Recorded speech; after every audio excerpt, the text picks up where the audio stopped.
What was the most successful prank you've ever pulled? 1998, I was in 4th grade and got my hands on a universal remote watch. At the time it was super high tech and nobody had heard of such a thing. I would sneakily turn the classroom TV on every 5 minutes. The teacher, who I despised, was convinced that ghosts were in the room. She unplugged it after the 3rd or 4th time. After seeing the movie Poltergeist, I thought it would be funny to put all the chairs up on the table stacked all weird and then open all the cabinets in the middle of the night. I thought it would be harmless and my parents would get a laugh out of it. Nope. They believed 1000% that it was a ghost we had in the house, and it didn't even matter that I told them the truth. They choose to believe it was the ghost. I'm not sure why, but I think they really wanted to be haunted or something. Update. I know all of you think my parents were pranking me back, and I wish my parents were like that, but my mother is convinced, as well as my grandmother, that they're both sensitive to these things, and my stepfather is a binge watching ghost hunting show fanatic. Anytime something goes wrong in their lives, they're so sure it's the cause of bad spirits and cleanse the house with sage and it's littered with protective crystals. Neither one of them seem capable of playing a prank for this long, as it's been almost a decade and they seem so dedicated to the idea of them being haunted. So much so that they bought my lil bro, now 9 years old, a pendulum necklace that's supposed to locate spirits in the house. I once asked them if they ought to just go to church if they thought a bad spirit was attached to them, and my mom straight up laughed and said it was bigger than God. A successful but unsuccessful one. I saw a friend walking ahead of me, so did the old tap on the shoulder but run past on the other side maneuver. However, while concentrating on him I didn't see the park bench, ran into it at full speed, and collapsed behind it. Through the gaps in the seat I could see my friend looking left and right, almost freaking out, wondering who had tapped him in the shoulder. The tears from the pain in my leg kept me from laughing and giving myself away for about 20 seconds.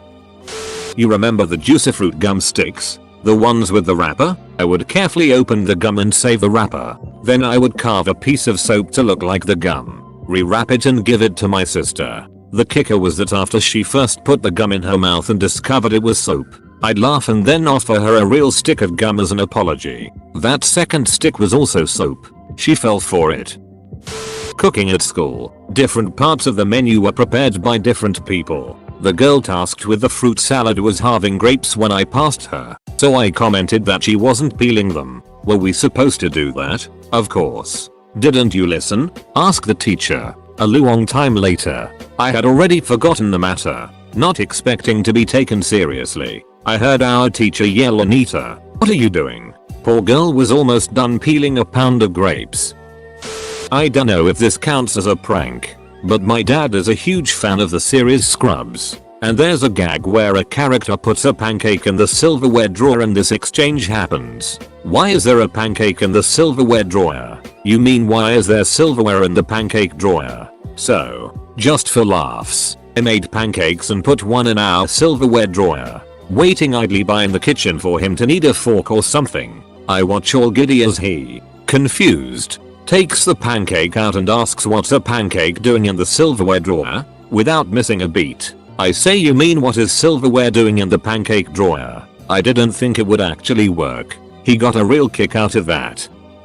This was in about 5th grade. I was sitting by the door and saw that a kid sitting by the window was copying all my movements. I made sure he actually was by making some weird movements, and sure enough he was. Then I noticed that behind his head, close to his shoulder, was an open window. I got the idea and swung my head as hard and violently as I could to the side. Of course he did the same also with a lot of speed and slammed his head into the window super hard. He whimpered and went home early because he had a headache. I felt pretty bad, but now every time I remember it puts a grin on my face. Sorry Tom. Edit. For these of you wondering, swang is an actual word, lol. I wanted to put swung there but I liked swang more. This is more serious now than it was a prank before. When me and my 3 other brothers were young, we hid from our dad when he came home from work. We never responded to him calling our names, nor made a peep. We thought we were the perfect little ninjas. Well, he decided to go to the neighbor's house to see if we were over there. But when he finds out we weren't, he calls my mother in distress saying we were all gone and nowhere to be found. My mom comes home crying and they're getting ready to call the police when we pop out from our hiding spots. They were not happy lol. We all got the belt that day. So I went to a Catholic high school. I had a work-study volunteer job in the office to help with tuition. Part of this job involved printing letters and stuffing envelopes to parents and alumni. Fast forward to spring break time senior year. I get my hands on some of the stationery and envelopes and type up a letter to parents informing them that after careful consideration, the school has decided to place the health of its students above the arcane regulations against the use of condoms. Thus the school was going to be providing protection at the junior and senior proms. I typed this up at home and hit a kinkus but only had enough for about half the senior class to get a letter. So I just mail merged every other student, stuffed the letters, and dropped them in the outgoing mail basket my next shift. Skip forward 3 days and it hits the fan. Lots of kids are talking about this. The school is inundated with half super pissed conservative Catholic parents and half backpatters saying it's about time. The school sends out a letter to all parents telling them to disregard the previous communication and that the letter was not an official communication. Skip forward another 3 days and even more parents start calling and writing asking what the school is talking about. They never got a letter. So, in a final letter, the school gets a copy of the original letter and includes it in a mailing to the entire student body with a second letter explaining that this wasn't official and that they will not be providing condoms at the dance. Y'all are the first people I've ever told. Edit. Holy Mary's dental dam. Thank you for the awards. I'm glad y'all appreciated this. My late husband was a weather nerd and loved inclement weather. One time I was home alone and a huge storm was imminent. I taped the weather warnings. A few days later it was a beautiful sunny day, not a cloud in the sky. We were watching TV and as soon as he walked into the kitchen to fetch a beer, I started playing the warnings. It was so funny. He kept running outside to check the sky. I laughed so hard, and so did he when I ossified up. I bought $100 worth of Pepsi cans and hid them around my roommate's room. He moved out in August and he's still finding them. When I was 13 I told my mom my alarm stopped working and asked her to wake me up in the morning. So I stayed up until she went to bed and snuck downstairs. I took a jar of Vaseline and put the Vaseline on my doorknob and went to sleep. The next morning my mom woke me up by screaming what the F. WHO does something like that. My friends and I rearranged my college roommate's room and covered absolutely everything in tinfoil. He was just getting back from a trip and rolled in with his suitcase. He is overly dramatic and thus a great victim. We were watching TV when he goes to his room and I hear on my good. He huffs out and says the most dad comment ever. Why would you do this? If this isn't cleaned up by the time I get back from work. He goes to work. We tinfoiled his suitcase.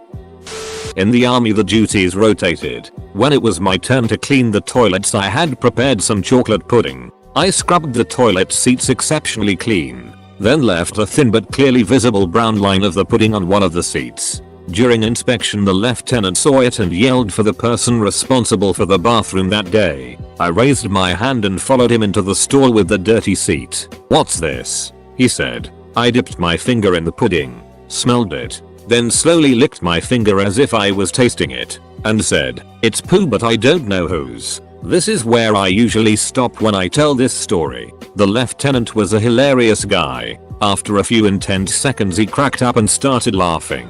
Then simply told me to clean it in case his commanding officer would drop by. I had heard about this prank somewhere before, but I can't remember from where. But at least I did it myself. Or I set up a fake email address for the Narwhal Appreciation Society and sent a coworker an email from the address saying we at the Narwhal Appreciation Society have been informed that you, too, have an affinity for this majestic creature and we wanted to see if you would like to join our society. He responded with thanks for the email. Not sure who referred me but I don't have any interest at joining your society. Good luck.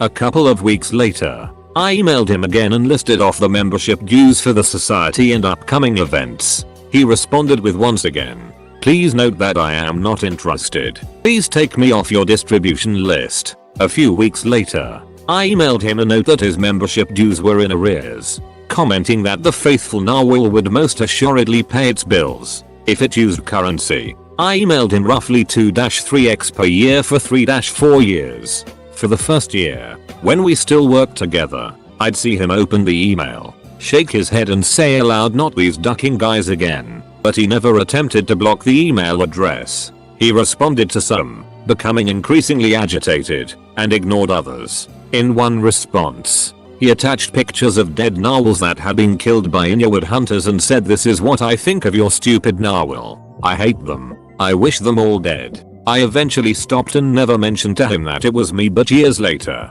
a few ex-co-workers were out for pints and one guy said to me, "Whatever happened with that narwhal you were doing?" And my pranked co-worker's eyes bugged out of his head. "That was you."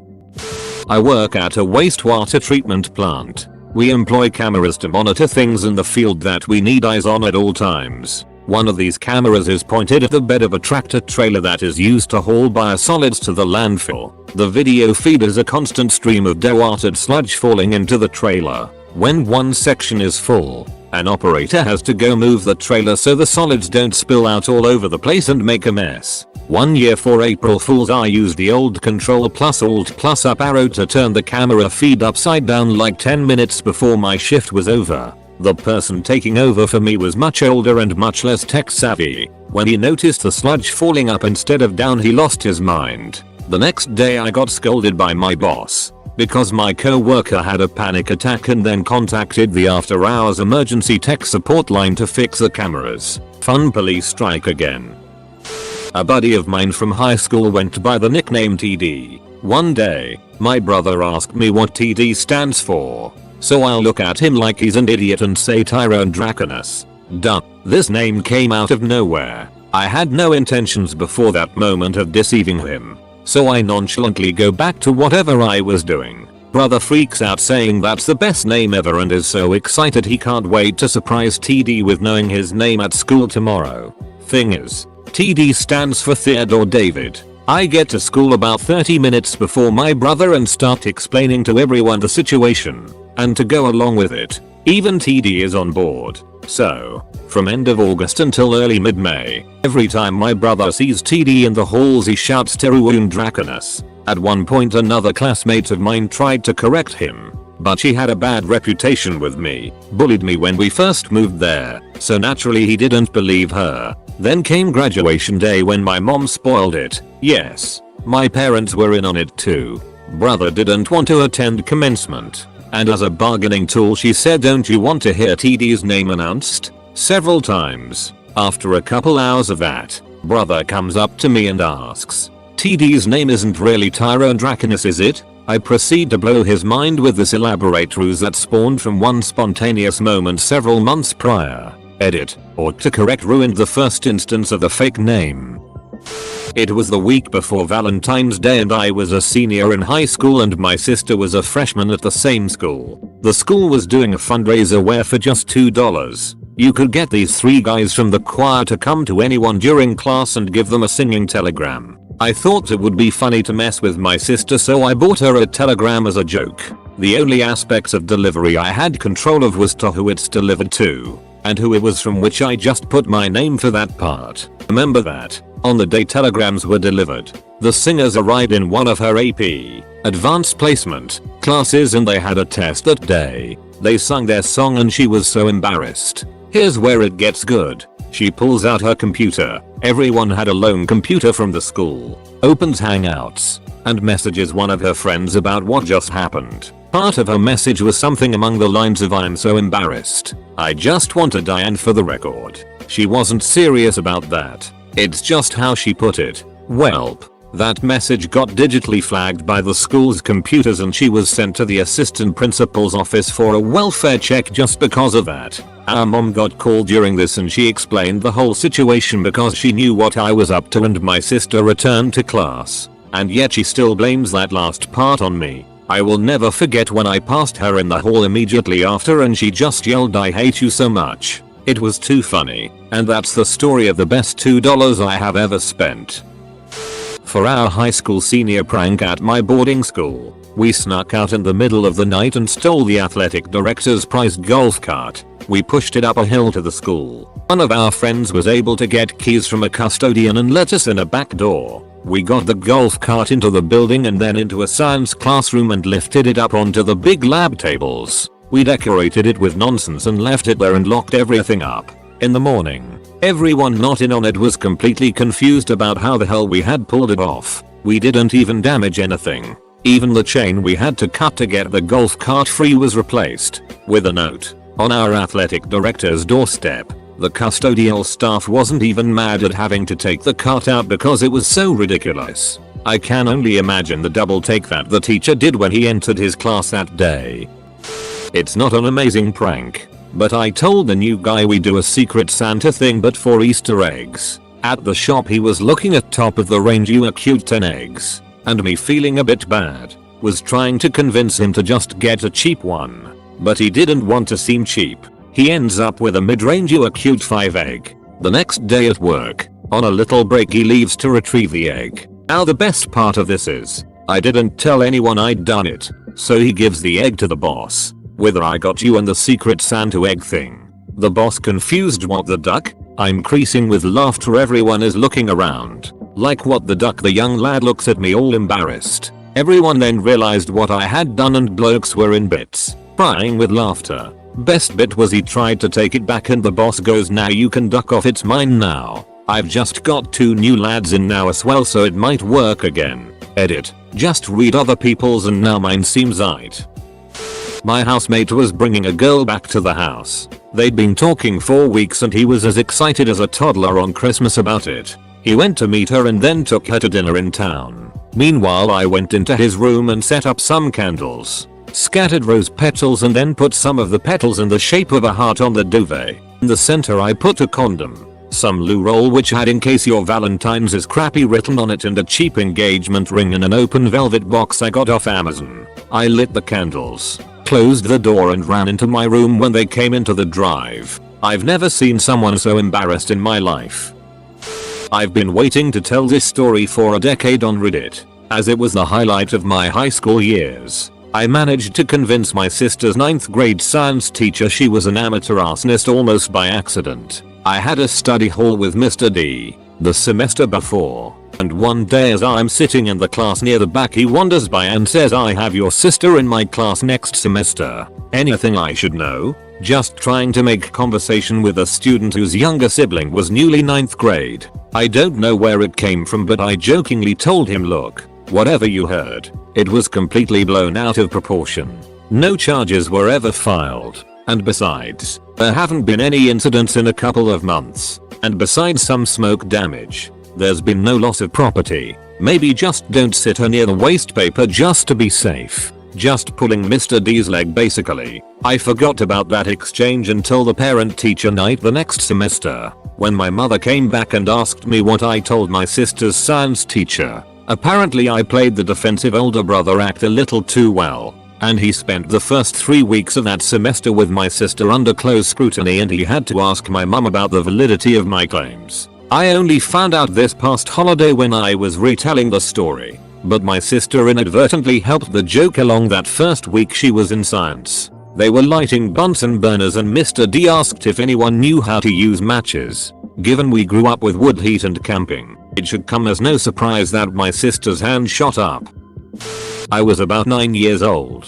Dana had made my life hell for years, but finally her parents did the right thing and were shipping her off to an Israeli boarding school. Yippee. But she had ruined my birthday party, would constantly tease me, pointed and laughed at me while I got changed for gym, borrowed money and gave it all back in 1 penny pieces. I took it for years. She was just the worst. So we are sitting there in the end of term assembly, which was also her last day, and the headmaster is calling out various names and the student would go up and receive their prize. And for some reason, without even thinking, I caught myself whispering to her, "Dana, he called your name. You have to go up," and she kinda looked at me confused and said, "Did he?" I was like, "Yeah, sure he did.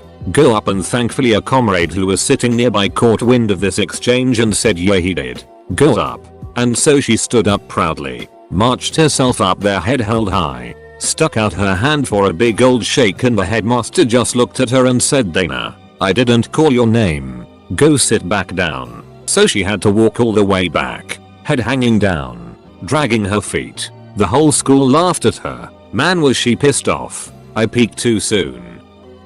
One summer when my cousin was staying with us, he and I had a small prank war going on against one another. We decided to put our talents together and try to prank everyone else. We put small piles of flour on each blade of the ceiling fan in the living room, just enough to not be seen from the ground. A few weeks went by and nothing happened and we had forgotten about it. And then, the day finally came. My mom had company over. I was in the kitchen and I heard all kinds of shouting, screaming coming from the living room. My cousin ran up to me grinning and said, "It's happening." The living room looked like it had just snowed inside. Everything was coated in a dusting of flour. My mother was screaming. Her guests were staring in confusion and the dogs were running around in circles. It was so amazing, until we had to clean it all up. When I was in 3rd grade of middle school, we had a physics teacher that we didn't like. So one day when we had a class with her, we all went to an empty classroom with all our belongings, and someone hid somewhere in the hallway to check on her. She went to the class, saw it's empty and went to the principal on the 2nd floor. We all went back to class. She came with the principal explaining that the class is empty, opened the door to show her and saw us all in the class. They asked where were we and we all said we were in the class the entire time and that she came to class a few moons ago, looked around and went out. After that she would always ask us if it was a prank and we had left the class that day. But we all insisted that everyone was in the class, and we saw her coming and going out. By the end of year she was convinced that the room wasn't empty and for some strange reasons she had not saw us then. At a company picnic, we were divided into teams to play games. A trophy was awarded to the winning team, which was not mine. I borrowed the trophy the next day and sent it around the world. With the help of some internet friends and a lot of coordination, over 1,000 photos were taken from San Francisco to New Zealand. I called it the Trophy World Tour. This is the summary travel video. This is the announcement video where I revealed several months later at the company holiday party what happened, and returned the Worldware trophy to its original owner. Edit. Thanks for my first ever silver. Kind stranger.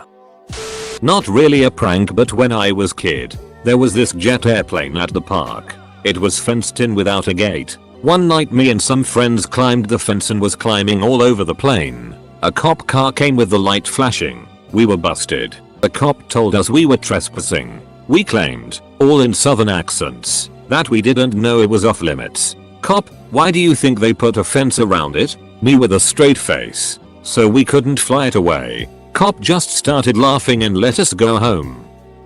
When I was like 15 maybe or a bit younger, I hid under my brother's bed at night for 45 minutes, waiting for him to go to sleep, well knowing that he might masturbate whilst I am under his bed. Thank God he didn't, and when my moment of glory came I reached out from under the bed and grabbed his leg like some kind of demon, crawled out and ran out of his room. He almost had a heart attack and beat me up quite a bit afterwards. XD, he said the part where I crawled out scared him even more. BC, I look like some monster in the dark. XD, I still find this hilarious and I am proud. Me and my friend once covered my sister's room with post-it notes. It's not super exciting or original, but it was pretty funny at the time. In my senior year in high school, there were 3 of us who took satellite language courses. 2 of us were taking Japanese, while the 3rd student took a German course that aired after the Japanese one. It was proctored in-house by one of the gym teachers, and because we were generally good and smart kids, he left us to our own devices. This mostly meant that we flirted mercilessly with each other while ignoring the teacher who couldn't hear or see us on the TV. Early on, the young lady who took German mentioned that she liked buying and wearing men's jeans rather than women's, for whatever reason, and also mentioned that she wore a 30 waist. I was a 34 at the time, but every so often, maybe every other week, I would bring up that I could fit in what she wore. She'd say there was no way, but I would mention that I'd have to suck in my gut, and I wouldn't be comfortable, but I could do it for a minute or so, just long enough to prove I was right, which is honestly the most important part.